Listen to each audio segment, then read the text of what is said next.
하나님께서 우리에게 바울을 통하여 우리에게 말씀해 주시는 메시지입니다. 그리스도를 위하여 너희에게 은혜를 주신 것은 다만 그를 믿을 뿐 아니라 또한 그를 위하여 고난도 받게 하려 하심이라. 바울 사도를 통해서 하나님께서는 우리에게 믿음이 하나님이 주셨다라고 이야기합니다. 여기 보면 그리스도를 위하여 너희에게 주신 것은, 은혜로 주신 것은 다만 그를 믿을 뿐 아니라, 즉 믿음이라고 하는 것, 우리가 하나님을 바라보고 하나님을 믿게 되고 하나님께 감격하여 찬양을 들을 수 있는 것도 하나님이 은혜로 주신 것이다라고 이야기를 합니다. 우리가 똑똑해서 하나님을 깨닫고 믿은 게 아니고요, 우리 마음이 원래부터 하나님 앞에 부드럽고 정말 우리 마음이 하나님 앞에 예배자의 마음이 태어날 때부터 우리가 생겨가지고 하나님을 찬양했던 게 아니라, 하나님은 우리에게 믿음을 주시기 위해서 우리의 마음을 부드럽게 하시고 우리의 눈을 열어 하나님을 알게 하시고 예수님을 바라보게 하셔서 믿음조차 하나님이 은혜로 주신 것이다 라고 우리에게 명확하게 말씀해 주시고 계십니다. 에스겔서 36장 26절은 그래서 그 새로운 성전, 또 새 언약의 일꾼들, 즉 우리 교회를 향해서 이야기할 때 이런 이야기를 합니다. 이렇게 예언을 해놓습니다. 에스겔서 36장 26절, 또 새 영을 너희 속에 두고 새 마음을 너희에게 주되 너희의 육신에서 굳은 마음을 제하고 부드러운 마음을 줄 것이며. 하나님이 이렇게 해주신다는 얘기예요. 하나님이 새 언약의 백성들, 즉 구원받은 백성들, 교회의 백성들, 즉 우리를 말합니다. 예수 그리스도로 말미암아 구원을 주실 때에는 우리의 마음이 원래 강팍하였고 하나님을 몰랐고 하나님을 전에도 하나님을 인정하지 않았던 우리들입니다. 우리 마음에서는 믿음이 생길 수 있는 여지가 전혀 없었던 사람들이었어요. 그런데 우리에게 새 영을 주시겠다라고 말합니다. 새 영을 주어서 너희 마음속에, 우리 마음속에 새 마음을 너희에게 주되 너 육신에서 굳은 마음을 어떻게 해요? 제거해 주시고, 그리고 부드러운 마음을 주셨기 때문에 우리가 하나님 앞에 감격하고 예수 그리스도를 깨닫고 오늘 하나님을 찬양하는 은혜 가운데 있는 줄 믿으시기 바랍니다. 즉 우리가 이렇게 하나님을 찬양하는 것, 하나님을 믿는 것, 이거 다 뭡니까? 하나님의 은혜였다라고 성경 우리에게 이야기해주고 있죠. 그래서 데살로니가전서 1장 5절은 우리에게 이렇게 말합니다. 이는 복음이 너에게 말로만 이룬 것이 아니라 능력과 성령과 큰 확신으로 임했느니라. 우리가 구원에 대한 확신이 있으십니까? 예수님에 대한 확신이 있으십니까? 하나님이 우리의 구원자가 되시며 하나님이 우리에게 구원을 주시려고 자기 하나밖에 없는 독생하신 예수 그리스도를 내어주시기까지 하는 그런 큰 헌신으로 말미암아 구원을 시켜주셨구나. 그에 대한 확신과 기쁨이 있으십니까? 그 전에 먼저 능력이 있었던 것입니다. 즉 복음의 능력이 있었죠. 하나님의 말씀은 운동력이 있어서 골수와 영을 찔러 쪼개기까지 하는 그 능력이 있어서 복음을 들었을 때 말할 수 없는 그 감격이 우리 안에 온 것이죠. 그것뿐만 아니라 말로만 우리에게 복음이 전해진 것이 아니라 거기엔 누가 임하신 겁니까? 성령님이 역사하셨다고 말을 합니다. 성령님이 우리의 마음을 부드럽게 해주신 것이죠. 성령님이 우리의 마음을 열어주신 것이죠. 그래서 루디아를 사도행전에 보면, 사도행전 16장에 루디아에게 바울이 복음을 전하니까 어떻게 됩니까?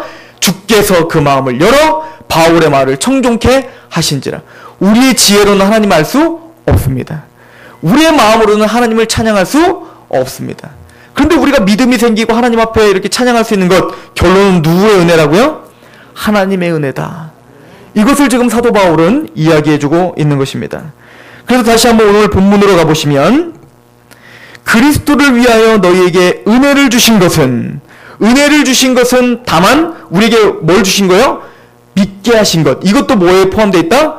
은혜다. 그런데요, 오늘 본문에는 믿음을 하나님의 은혜로 주셨다를 인정하고 그것을 말하고 있지만 이것이 목적이 아니라, 여러분들이 그렇게 은혜로 믿음이 생겼다는 확신이 있으십니까? 네. 여러분들의 노력과 여러분들의 지혜로 믿음이 생긴 게 아니고 하나님의 은혜라는 게 믿어지십니까? 네. 그렇다면 우리가 또 하나 인정해야 될 것은, 다만 우리에게 은혜로 그렇게 믿음을 주신 것뿐만 아니라 우리에게 은혜로 뭐도 허락하셨다는 거예요?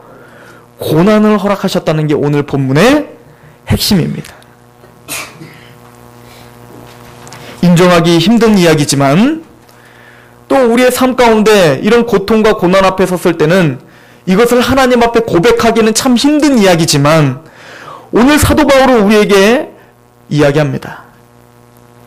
하나님의 믿음도 하나님의 은혜로 주신 것이지만 다만 그것뿐만 아니라 고난 또한 하나님의 은혜로 주신 것이다. 이것이 빌립보 교회에게 오늘 사도 바울이 마음으로 쓰는 편지입니다. 마찬가지로 우리에게 주시는 하나님의 음성인 줄 믿으시기 바랍니다.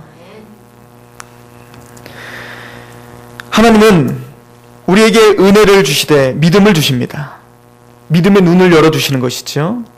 우리가 그렇게 은혜로 구원을 받았다는 이야기가 무엇입니까? 우리 에베소서를 잠깐 가볼까요? 에베소서 우리 2장 8절을 보시면, 자, 우리 1장부터 보겠습니다. 에베소서 1장 6절 말씀입니다. 같이 한번 읽어볼까요? 1장 6절 시작. 이는 그가 사랑하시는 자 안에서 우리에게 거저 주시는 바 그의 은혜의 영광을 찬송하게 하려 하는 것이라. 하나님께서 우리에게 하나님의 사랑하시는 자 그리스도 안에서 우리를 구원을 주시되 어떻게 주세요? 거저 주시죠. 우리가 한 거 없이 주신 거 아닙니까? 똑똑하지 않았지만 우리를 깨닫게 해주셨고, 우리가 뭔가 하나님 앞에 일한 것이 없고 경건한 것이 없는데 우리에게 은혜로 구원을 주셨지 않습니까? 거기에 감격하여 하나님은 무엇을 하기 위해서? 하나님을 찬양하고 우리에게 은혜를 주신 하나님 너무나 감사합니다라고 경배하고 영광을 드리게 하기 위해서 그렇게 거저 구원을 주셨다라고 말합니다. 그리고 이를 더 구체적으로 우리에게 설명을 해주십니다. 7절 말씀 시작. 우리는 그리스도 안에서 그의 은혜의 풍성함을 따라 그의 피로 말미암아 속량 곧 죄사함을 받았다. 그래서 그 하나님이 거저 주시는 은혜가 무슨 이야기냐면 하나밖에 없는 예수 그리스도를 우리를 대신하여 구속, 곧 속량을 주시고 우리의 죄, 지금까지 모든 지었던 죄들을 예수님의 십자가 사건으로 씻어 주셨다. 믿으십니까? 우리의 죄를 간가해 주셨다라고 이야기하십니다. 그런데 이것을 우리는 깨달을 수 없는 자였다고 말했죠. 그게 은혜로 우리가 믿음이 생겼다는 말인데, 우리 더 구체적으로는 8절 말씀을 한번 볼게요. 시작. 이는 그가 모든 지혜와 총명을 우리에게 넘치게 하사 그 뜻의 비밀을 우리에게 알리신 것이요 그의 기뻐하심을 따라 그리스도 안에서 때가 찬 경륜을 위하여 예정하신 것이라. 우리가 죄사함을 받은 걸 깨달은 것, 예수 그리스도가 나를 위해서 이 땅에 오셨구나라고 깨달은 것, 우리의 지혜가 아니라 하나님께서 우리에게 뭘 주셨다는 거예요? 지혜와 총명을 넘치게 해주심으로 말미암아 하나님을 알게 하시고 그 은혜 가운데 우리가 알게 있는 것을 알게 하시고 예수님을 믿게 하셨구나. 그래서 다 뭐예요? 하나님의 은혜구나 라고 이야기하고 있다라고 말합니다.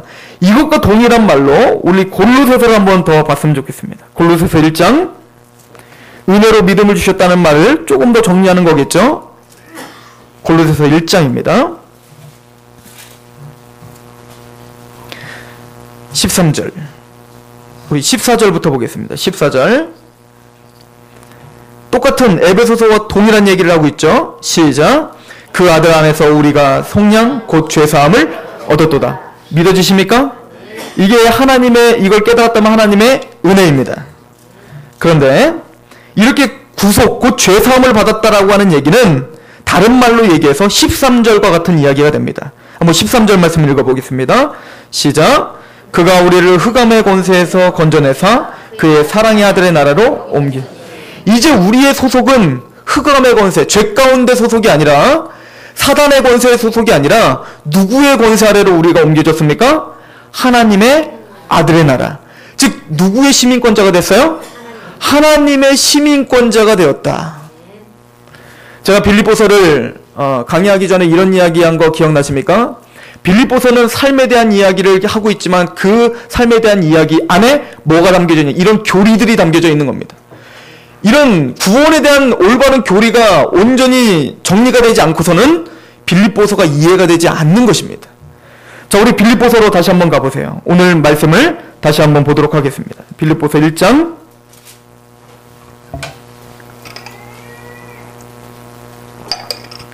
그래서 빌립보서 1장 27절은 뭐라고 우리에게 써 있었습니까? 빌립보서 1장 27절 시작.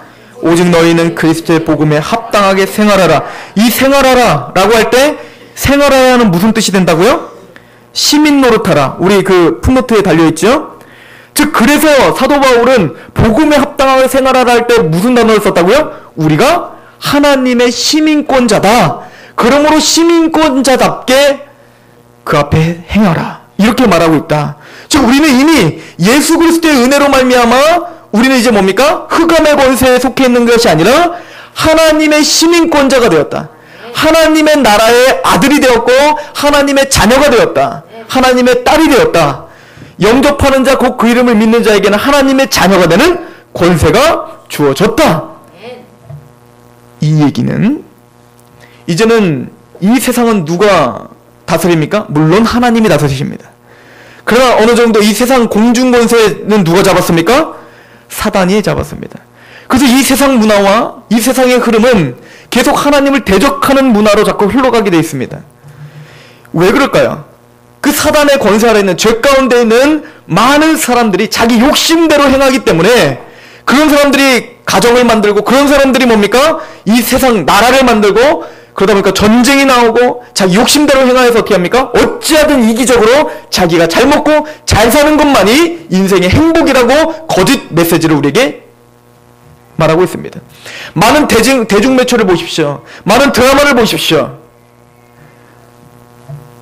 꼭 육체적인 사랑이 꼭 진정한 사랑인 것처럼 그것이 전부인 것처럼 거짓 메시지를 우리에게 전파하고 있습니다.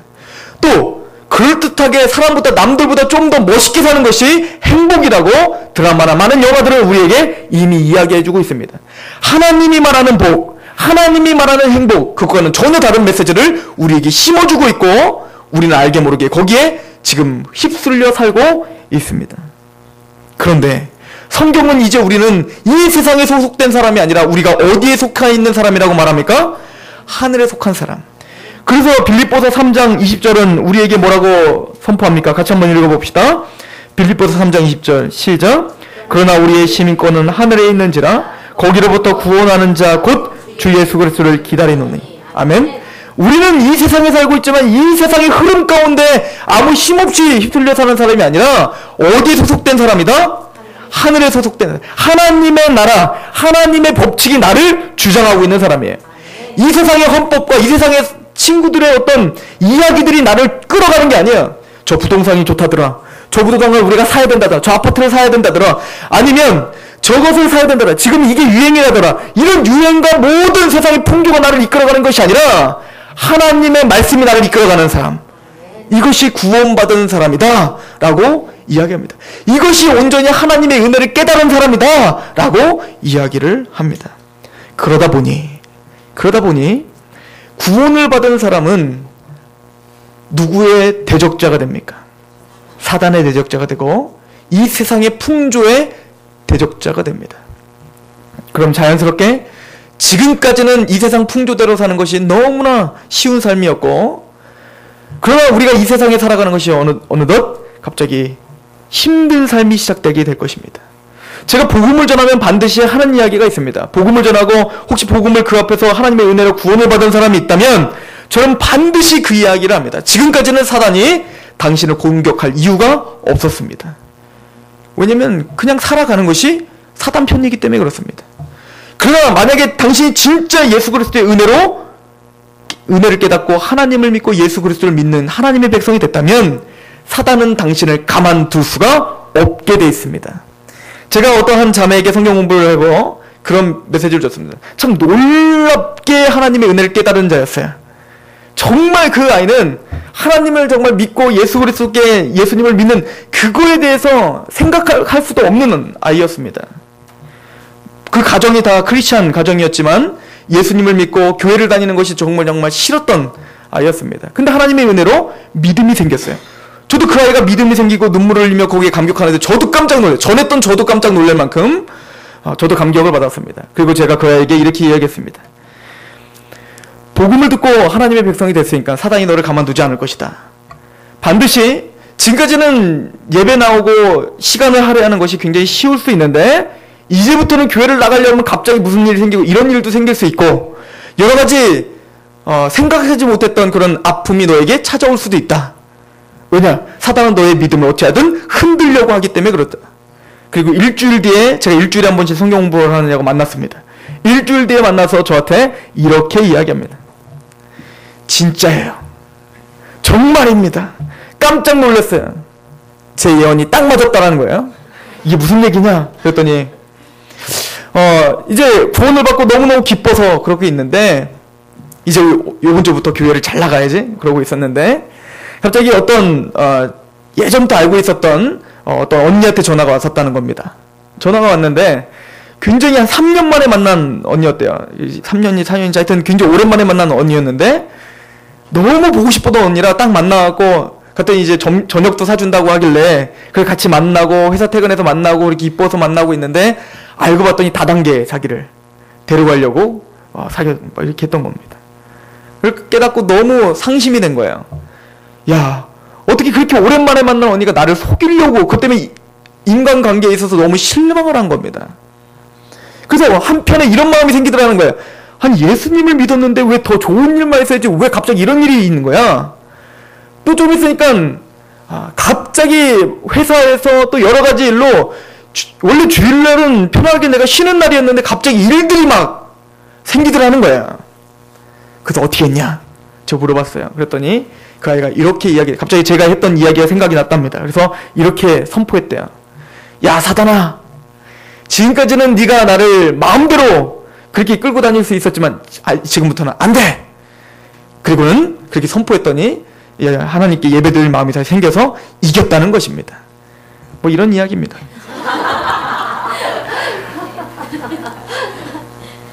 제가 그 아이에게 근데 칭찬을 했어요. 뭐라고 칭찬했냐면 그 고난이 크든 작든 성경에서 우리에게 주는 메시지가 있습니다.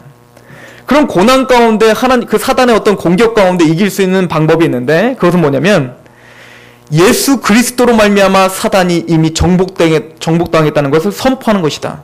이스라엘 백성들이 가나안 땅에 들어갔을 때 전쟁이 시작됐죠. 전쟁이 시작될 때 이스라엘 백성의 전쟁 시나리오는 뭐죠? 막 그들의 그 군량비가 어느 정도 되고 군대가 어느 정도 되고 이걸 먼저 파악한 다음에 됐다 우리가 작전을 이렇게 짜서 들어가자 이게 아니라 기도를 합니다. 그럼 하나님 내 손에 붙였느니라 라고 하는 메시지를 듣고 이미 이겨놓은 싸움을 믿음으로 성취하러 가는 거예요. 이게 이스라엘의 전쟁인 것처럼 우리의 영적 전쟁도 뭡니까? 이미 예수 그리스도로 말미암아 이제 이미 패했다. 너넨 나를 건드릴 수 없다.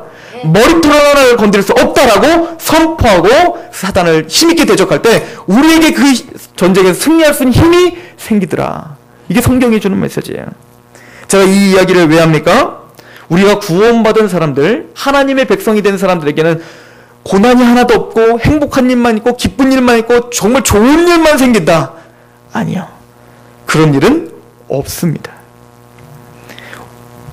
오늘 빌립보서는 바울이 이렇게 이야기합니다. 은혜로 구원을 받았습니다. 그러나 그 은혜로 고난도 받을 겁니다. 고난은 반드시 있을 거라고 말합니다. 그래서 성경은 한 번도 구원받은 자에게 이제 마음껏 행복하게 아무 생각 없이 그냥 그렇게 사십시오. 그냥 그렇게 마음대로 편안한 삶을 사십시오라고 말한 적이 없습니다. 깨어있으라. 운사자같이 사단이 너를 삼키려고 계속 우리를 향해서 달려온다. 전신갑주를 취하라. 이해가십니까? 성경 계속 우리에게 구원받은 하나님의 백성들에게 뭐라고 얘기합니까? 계속 전쟁을 준비하라고 이야기합니다. 우리 에베소서 6장을 가보도록 하겠습니다. 에베소서 6장. 그렇게 지혜와 총명으로 우리를 넘치게 하셔서 하나님을 깨닫게 하고 예수 그리스도의 놀라운 은혜를 깨닫게 한 그 하나님의 백성들. 그 백성들에게 바로 주는 메시지가 뭡니까? 6장 10절입니다. 같이 한번 읽어보겠습니다. 시작. 끝으로 너희가 주 안에서와 그의 힘의 능력으로 간권하여지며 마귀의 관계를 능히 대적하기 위하여 하나님의 전신갑주를 입으라. 우리의 씨름은 혈과 육으로 상대하는 것이 아니요 통치자들과 권세자들과 이 어둠의 세상 주권자들과 하늘에 있는 악의 영들을 상대함이라. 그러므로 하나님의 전신갑주를 취하라. 이는 악한 날에 너희가 능히 대적하고 모든 일을 행한 후에 서기 위함이라. 그런즉 서서 진리로 너희의 허리띠를 띠고 의의 호신경을 붙이고 평안의 복음이 준비한 것으로 신을 신고 모든 것 위에 믿음의 방패를 가지고 이로써 능히 악한 자의 모든 불화살을 소멸하고 구원의 투구와 성령의 검 곧 하나님의 말씀을 가지라. 아멘. 너희가 하나님의 사랑 안에 있는 자이기 때문에 사도 바울은 뭐라고 이야기합니까? 전신갑주를 취하라. 이스라엘 백성들이 가나안 땅을 정복합니다. 홍해를 가르는 엄청난 구원을 경험하고 광야의 모든 고난을 겪은 후에 드디어 약속의 땅 가나안 땅에 들어갑니다. 이스라엘 백성들이 가나안 땅에 들어가자마자 그냥 농사짓고 행복하게 잘 살았더라. 이렇게 말합니까? 아니요. 그때부터 본격적인 뭐가 시작됩니까? 전쟁이 시작되더라. 여러분들이 구원을 받으셨습니까? 하나님의 은혜로 말미암아 하나님의 나라가 여러분들 안에 성취됐습니까? 천국 시민권자라는 확신이 있으십니까? 이제는 전신갑주를 취하라. 의의 전쟁이 시작되는 줄 믿으시기 바랍니다. 성경은 계속 우리에게 그래서 깨어있으라. 우리에게 사단의 운운사자같이 우리를 달려들 때에 우리는 이런 말씀의 검을 준비하라. 의료신경을 생각하라. 구원의 투구를 써라. 이렇게 계속 우리에게 명하고 있습니다. 그래서 말합니다. 고난이 너희 가운데 있느냐? 이런 사람의 대적 가운데 너희가 서 있느냐? 환경에 어려움이 있느냐? 그것은 구원받았다는 증거니라. 믿으십니까? 고난은 반드시 있을 거라고 이야기합니다. 그렇다면 하나님은 이렇게 구원받은 성도들에게 고난을 주시는 이유가 무엇입니까? 그것도 은혜라고 말하는 이유가 무엇입니까? 우리는 이해할 수가 없습니다. 사자가 새끼 사자를 키울 때 키우는 방법이 있다라고 합니다. 그 사자는 이제 육식동물이지 않습니까? 그래서 사냥을 해야 살 수 있는 사람입니다. 그래서 사자답게 그 어린 사자를 키우기 위해서는 그 어린 사자가 아직 사냥을 못하기 때문에 그 어미 사자는 어떻게 합니까? 사자를 그 많은 짐승을 잡아서 어미에게 새끼에게 줍니다.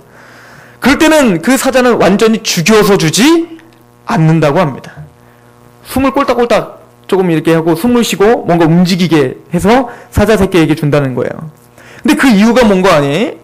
근데 뭐 그 새끼 사자가 이제 먹으려고 딱 달려들면은 그 먹잇감은 살아있기 때문에 움츠러들고 막 소리를 지를 거 아닙니까? 그럼 새끼 사자는 깜짝 놀라고 어떻게 해요? 도망을 가는 거예요. 그죠? 그때 어미 사자는 완전히 죽이진 않고 그러나 딱 쳐가지고 다시 좀 힘을 빼게 하고 다시 줍니다. 왜 그런 겁니까? 어미 사자가 지금 새끼 사자를 놀리려고 하는 거예요? 아니요. 그 안에 뭐가 있어요? 그 야수의 본성이 들어있거든요. 사자가 되기 위한 그 이미 유전자가 다 들어있어요. 그것을 어떻게 하는 겁니까? 깨게 하는 겁니다. 그러면 이 새끼 사자가 언제쯤이면은 힘있게 그 먹잇감을 움켜쥘까요? 겁내지 않을까요? 성장하면 되는 거예요. 이해가십니까? 마찬가지로 하나님이 우리에게 고난을 주시는 이유가 여러 가지가 있겠지만 또 그 고난을 주시는 이유를 공식적으로 이것 때문이에요 이렇게 말할 수는 없지만 첫 번째는 우리를 뭡니까? 하나님의 자녀답게 만드시는 방법으로 고난을 주실 수도 있습니다. 우리는 고난 앞에 서면 항상 두려울 수밖에 없고 고난 앞에 서면 우리는 움츠릴 수밖에 없습니다. 그 새끼 사자처럼. 그러나 그 새끼 사자가 언제쯤이면 그 먹잇감을 힘있게 붙잡을 때 있다고요? 성장하면요. 그 사람은 우리에게 계속 성장을 요구하는 겁니다. 하나님의 그 원리를 깨닫고 전쟁에서 승리하면 할수록 이제부터 그 많은 고난들이 닥쳤을 때에도 하나님의 자녀답게 설 수 있는 그 힘이 거기서 생긴다는 것입니다. 이해가십니까? 즉 그 고난은 하나님이 여러 가지를 통해서 우리를 성장시켜주는 하나의 동기부여가 될 수 있습니다. 마태복음 5장을 한번 보도록 하겠습니다. 마태복음 5장입니다.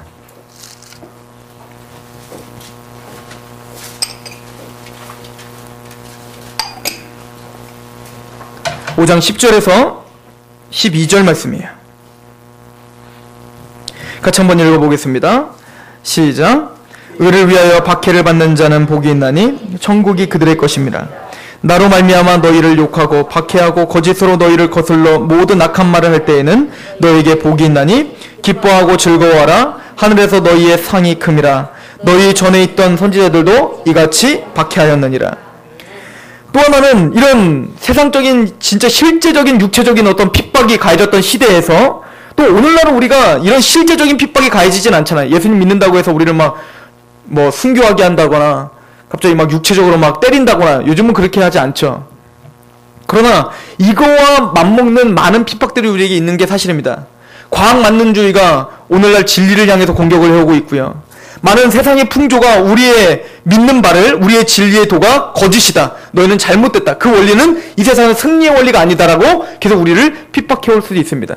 또 실제적으로 우린 삶의 터전에서, 가정에서, 또 때로는 학교에서, 때로는 직장에서 또 알게 모르게 크리스찬이라는 것 때문에 계속 눈총을 받고, 또 크리스찬이기 때문에 나타나는 행동을 책을 잡고 계속 우리를 핍박할 수도 있습니다. 그러나 성경은 말합니다. 그런 모든 핍박 가운데 받을 때 어떻게 하라? 기뻐하라. 근데 그 이유를 뭐라고 말합니까? 하나님 반드시 그걸 통해서 상급을 주시겠다라고 합니다. 즉, 그 고난을 주시는 이유는 우리를 성장시켜 주실 뿐만 아니라 그 고난 가운데서 뭡니까?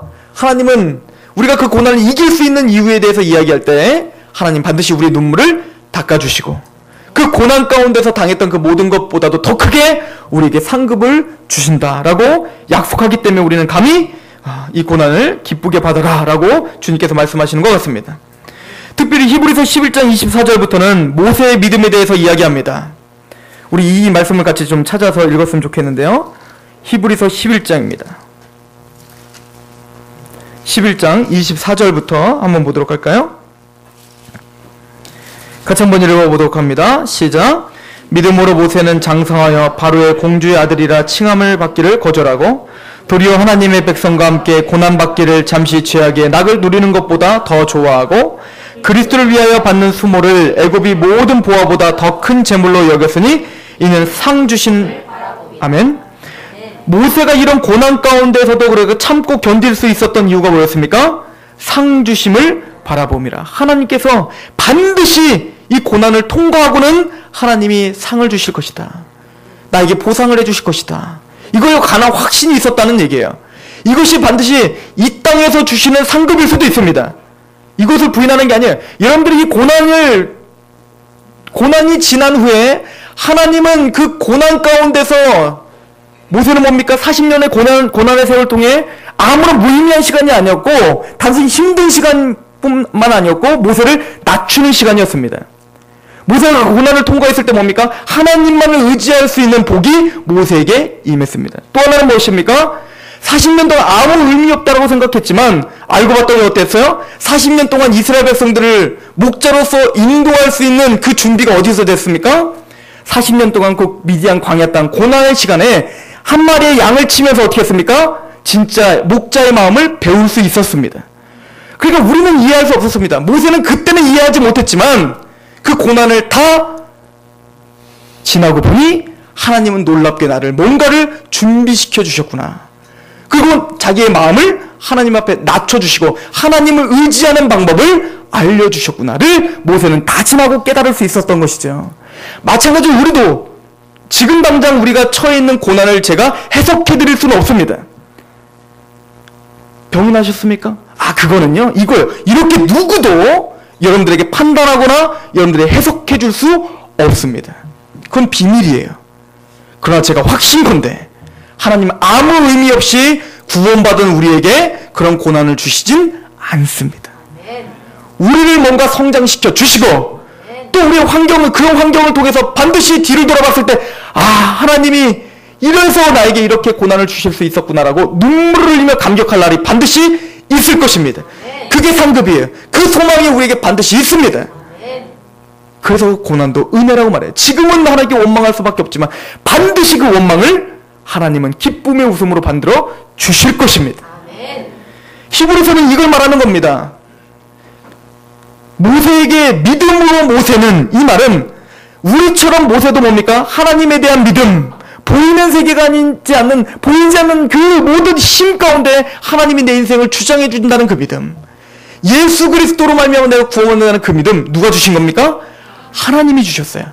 그런데 그 믿음, 그 은혜는, 그 믿음은 단순히 구원받는 믿음일 뿐만 아니라 그 고난의 삶에서 상 주시는 이시는 그 하나님을 믿는 믿음까지도 허락해 주신 믿음이라는 것입니다.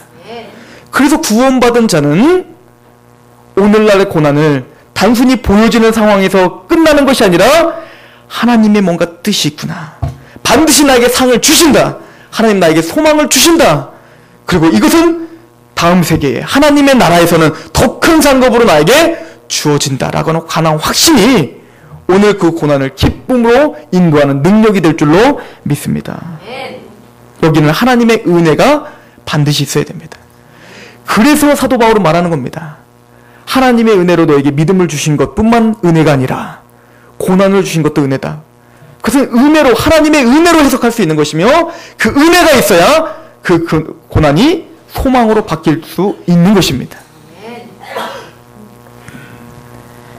하나님은 지혜로우십니다. 우리보다 훨씬 지혜로우세요. 욥이 알 수 없는 고난 가운데 닥칩니다.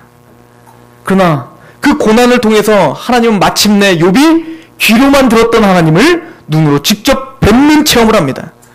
율법주의 가운데 내가 두려워가지고 하나님을 섬겼던 욥이 드디어 하나님이, 내가 뭔가 하나님께 열심히 해서 하나님이 나에게 이렇게 복을 줬구나라고 착각했던 욥이 그 고난을 통과함으로 말미암아 하나님이 나의 아버지시구나, 하나님의 은혜 때문에 내가 이렇게 복을 받았던 거구나를 깨닫는 그런 귀한 하나님의 신앙으로 바뀝니다.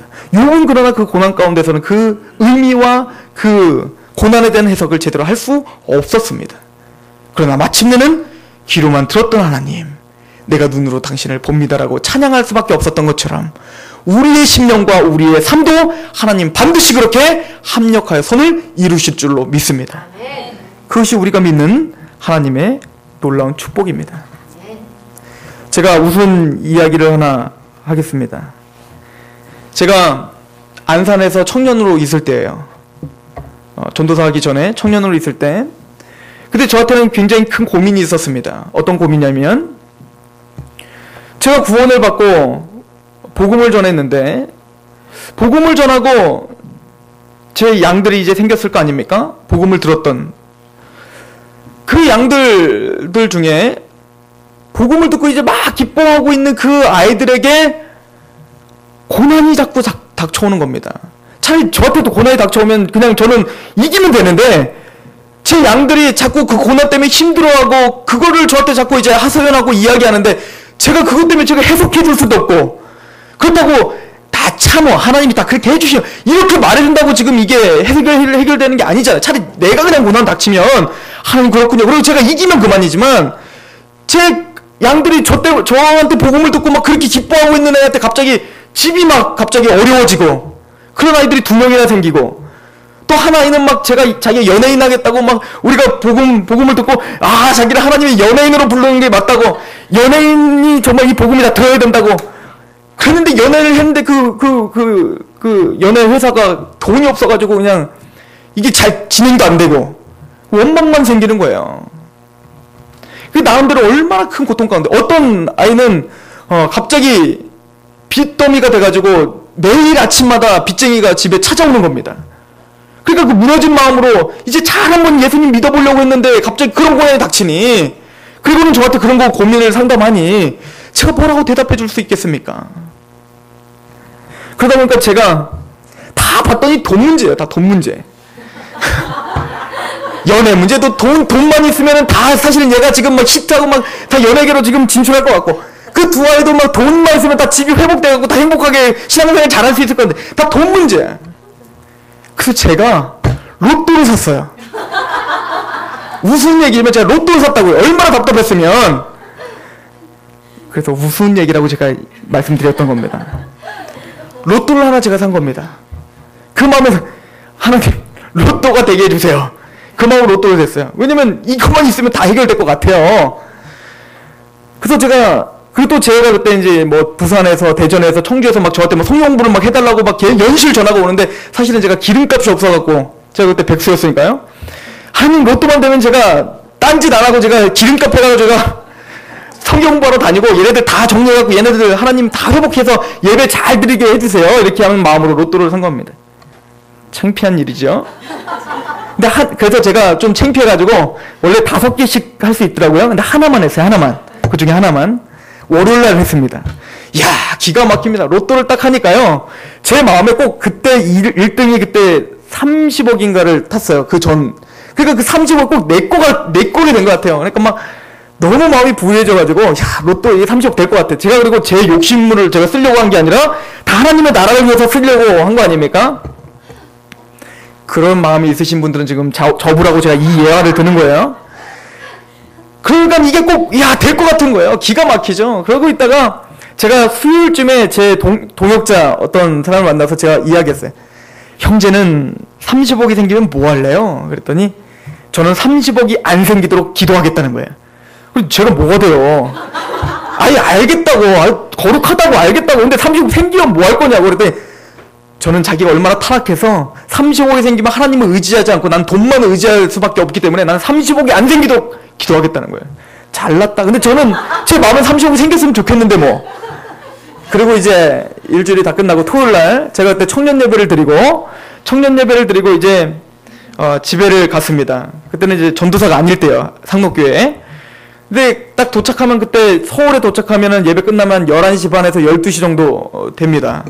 팀 모임 다 하면. 근데 이제 저희 집에는 그때 인터넷이 없었기 때문에 로또 방송이 제가 별 정보를 다 드리는데 오전 한 6시나 7시 그때쯤에 하죠. 근데 저 한 번도 생전 그걸 본 적이 없단 말이에요. 근데 이제 그걸 봐야 이제 됐는지 안 됐는지를 볼 거 아닙니까? 근데 제가 근데 또 전도사가 중간에 내려가고 그거 확인하자고 PC방 갖고 이러고는 웃겨. 제 마음에 그거는 절대 용납이 안 되는 겁니다. 그래서 관두자 무슨 로또냐. 그러고 이제 집에를 딱 갔는데 그때 저희가 유선방송은 달아놨어요. 그때 신림 같이 살았던 집에. 근데 딱 리모컨을 틀었는데 자 로또 지금 시작하면 제 방송이 나오는 거야. 저는 한 번도 로또 방송을 본 적이 없는데 그때 제 방송 딱 제 마음에 어떤 마음이 들었을까요? 됐다. 하나님이 정말 역사하신다. 하나님이 이런 방법을 통해서 역사하시는 거야. 이런 마음이 딱 드는 겁니다. 해봤어요. 어떻게 됐을까요? 안 됐겠죠. 당연히 안 됐겠죠. 하나도 안 맞는 겁니다. 근데 제가 막 웃었어요. 너무 웃기잖아요. 제 모습이 너무 웃기잖아요. 너무 웃겨하고 웃다가 갑자기 이런 마음이 들었습니다. 이 웃긴 상황을 하나님이 진지하게 보고 있다. 하나님은 너에게 뭔가 이야기할 게 있다. 그런 마음이 들었어요. 그래서 잠을 잤습니다. 그날 이제 오늘 예배를 안 하는데 영준 형제가 그때까지 이제 영준 형제 주위에는 믿는 사람이 한 명도 없습니다. 그래서 예배를 그때 당시에 아무데도 드리지 않을 때였는데 그래서 갑자기 영준이가 저한테 그럽니다. 오늘 같이 예배 드리러 가고 싶다고. 그래서 그때 처음으로 상록교회를 이제 영준 형제가 같이 가는 날이었습니다. 같이 가고 있는데 제가 이제 너무 웃겨서 그 얘기를 막 했어요. 뭐 로또를 했고 뭐 어떻게 했고 뭐 지금 이런 상황 때문에 참 이런 게 있어서 내가 이렇게 했다 막 웃었더니 그 친구가 저한테 이런 이야기를 합니다. 그때는 저한테 이제 종성 형제 이렇게 불러줄 때였는데요. 종성 형제, 다음부터는 그런 거 하지 마세요. 자기는 말씀을 전할 은사가 없다는 거예요. 자기는 말씀을 전하는 은사가 없지만 자기는 어렸을 때부터 고등학교 때부터 자기는 돈 버는 은사가 있대요. 그래서 얼마 전에 사업도 하고 막 그랬었거든요. 자기는 돈 버는 은사가 있는데 앞으로 내가 종성 형제 복음을 전하러 다닐 때 기름값은 내가 해결해 주겠다. 그리고 카드를 나중에 줄 테니까 그 카드로다가 기름값 무조건 딴 데 쓰지 말고 기름값만 하는 카드를 자기가 주겠다는 거예요. 그 자기는 돈 버는 은사가 있기 때문에 하나님의 나라를 위해서 제가 돈을 벌어서 저를 이제 후원해 주는 사람이 되겠다는 거예요. 뭐 그러나 그 친구는 저한테 카드를 지금까지 준 적이 없습니다. 근데 중요한 건 뭐냐면 제가 그때 느낀 건 그겁니다. 만약에 나에게 30억이 있었으면 이런 사람이 내 옆에 있을 수 있었을까? 이해가세요? 나에게 30억이 있었다면 나는 그 30억을 가지고 하나님의 일을 하려고 하지 이런 마음을 같이 하는 동역자가 내 옆에 있을 수 있을까? 그 마음으로 제가 하나님의 놀라운 은혜를 체험했습니다. 그리고는 제가 상록교회 갔는데 그때 담임 목사님, 부목사님 설교가 짜지도 않았는데 다 재정에 대한 설교를 하셨습니다. 무슨 이야기죠? 하나님은 우리가 생각하지 못하는 것, 우리가 지금 바라고 있는 건 지금 A라고 한다면 하나님은 그것 말고 더 큰 것을 준비하실 수 있습니다. 근데 우리 제한된 시각으로 하나님을 원망하기 쉽다는 얘기죠. 믿음이라는 것은 지금은 이해할 수 없지만 하나님의 그 섭리를 기대하는 것입니다. 그리고 하나님의 놀랍도록 역사하실 그 기대로 우리가 오늘도 고난 가운데 기뻐할 수 있는 힘이 바로 믿음이다라고 성경은 이야기하고 있는 것입니다. 여러분들이 예수 그리스도로 말미암아 은혜로 구원받고 은혜로 믿음을 주신 것 확신하십니까? 그러면 그 믿음만 은혜로 주실 뿐 아니라 그 고난을 통해서도 하나님 우리에게 뭔가 이야기하고 계시고 우리에게 더 뭔가를 성숙시키기 위한 하나님의 은혜가 있는 줄 믿으시기 바랍니다. 그러나 반드시 그 끝에는 승리가 있다. 기쁨이 있다. 그 소망을 부여잡길 원합니다. 그런데요, 오늘 빌립보서는 혼자 그 고난을 감당할 수 없다라고 이야기합니다. 혼자는 그 고난을 감당할 수 없다라고 이야기해요. 그래서 뭐라고 이야기합니까? 너희는 협력하라. 교회 안에서 한마음이 되라 라고 이야기하는 것입니다. 너희는 시민으로 불렀다. 개인을 부르는 게 아니라 뭘로 불렀다? 시민. 하나님의 나라의 구성원으로 불렀다. 왜요? 서로 그것들 이해해주고 같이 기도하며 그 고난을 이길 수 있도록 그 은혜로 이 교회라는 공동체를 주셨고 믿음의 동역자를 옆에 주셨는지를 믿으시기 바랍니다. 그 고난, 저는 여러분들에게 그 고난을 해석할 수는 없습니다. 그러나 제가 믿음으로 선포합니다. 반드시 승리하실 것입니다. 반드시 그것 가운데 여러분들을 성숙시키고 여러분들에게 주실 메시지를 반드시 주실 것입니다. 그 믿음으로 승리하시길 원합니다. 기도하겠습니다. 아버지요,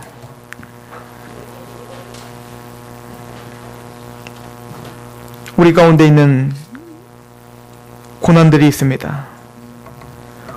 우리가 아무리 고민해봐도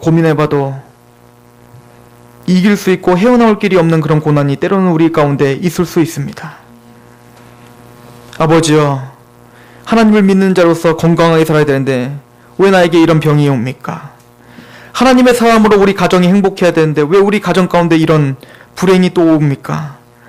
하나님의 사람으로서 행복하게 살아야 되는데 왜 우리에게 이런 재정적인 힘듦이 계속 찾아옵니까?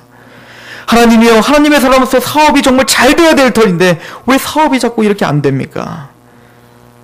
우리가 알 수 없는 그 모든, 우리의 지혜로는 해석할 수 없는 그 모든 고난, 하나님께 나올 수밖에 없고 빈손들과 하나님께 나올 수밖에 없는 우리의 마음을 아시지요?